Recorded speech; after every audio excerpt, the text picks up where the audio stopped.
India's concerns, their concern, main worry is not the provisions of the 20th Amendment per se, but the political will demonstrated to remake the Constitution and constitutional provisions introduced to the 1987 bilateral accord. Actually, at this point in time, we are not looking at the 13th Amendment or anything related to 1987 situation.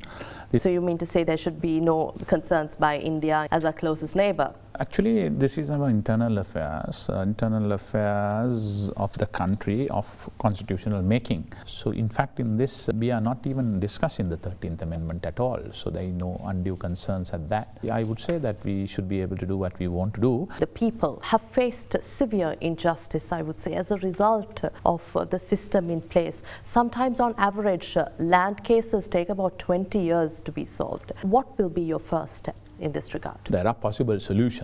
So some of those solutions through laws reforms, some of the solutions are through infrastructure development, some of the challenges is to bring the new technology into the system, so it comes at a cost. So we are looking at multi-pronged strategy, how to improve the situation. I am here precisely for that. Unfortunately, we have just 15 judges for 1 million people in this country, whereas developed countries have about average 200 judges for 1 million people. Indian judicial system, which is also being criticized for lost delays and perennial problems, they have 20 judges for 1 million. So ideally, we need to increase the number of judges, number of courthouses, bring in technology in digitalization, allowing e-filing. You're working on a lot of matters, but it is not going to be easy. There are many hindrances. But what are the primary obstructions that you see that you would like to work around? Particularly when it comes to the legal system, primarily the infrastructure facilities, then of course archaic law, and then of course a paradigm shift. All of our people, stakeholders are at their comfort end, so they are not willing to move out of it. But when you talk to the stakeholders and their leaders, all want to change. So we have had good discussions and all those things. For example, one of the department which comes under me is Government Analyst Department. In 2015, they had 6,700 samples come for dangerous substance, that is all drug-related stuff. In 2019, they had 16,000 samples coming. Staff for the same size, 14. When I had a progress review with them 3 weeks ago, they said, we have 14,000 already for this year. We are just 14 people. How do we do? I have about 8,000 backlog to clear. We need 6 months to 9 months. So we looked at it differently. We empowered that system and we got the staff doubled. We got 14 people more to that department alone. Then we spoke to Secretary Defense and he assigned some of the others who have been working for Dangerous Drug Department, 10 of them. And they're working now 2 shifts, from 4 to 10 also, some of them, they take turn. So within 3 months, they want to bring down that black clock. There's also a key concern about child protection.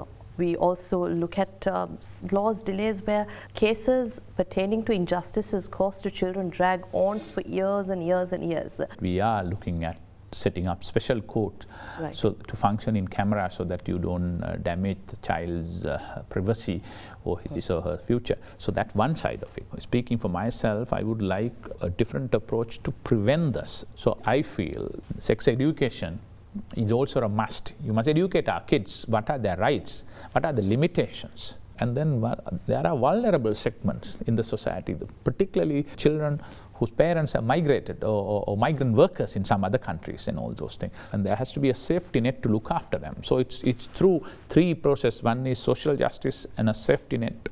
Other one is education, both the parents and the kids. Third, good legal administration and enforcement of legal remedies, including setting up special courts. Will the Justice Ministry be working with the education authorities in terms of setting up a process where this is included in school curricula? I don't mind doing that. Again, it's a matter for the Education Ministry and the Child Protection authorities. I'm meeting them. That's one of the priorities I'll be raising with them. From the Bar Association, when we were in the Bar Association, we were advocating that law should be taught to the students. So I think a policy decision has been taken to include law as a subject for O-level and A-level students. So similarly, some sex education for the kids from probably grade 6 onwards or something, at least to start with. We spoke about the Muslim Marriages and Divorces Act. We talk about one law, one country. How are you looking at this aspect? As far as this Muslim Divorce and Marriage Act, I've already started the consultation process. I've already started the powering the legal division of the ministry in order to prepare a concept paper. So there are areas we are looking at it, particularly raising the age of the marriage for Muslim girls. It doesn't mean that only the Muslim girls who get caught or get into marriages or get into relationship and bear children prior to 18. That's a common problem. But in the Islamic Muslim law, you are lawfully permitted to do that. So I'm looking at reforming that.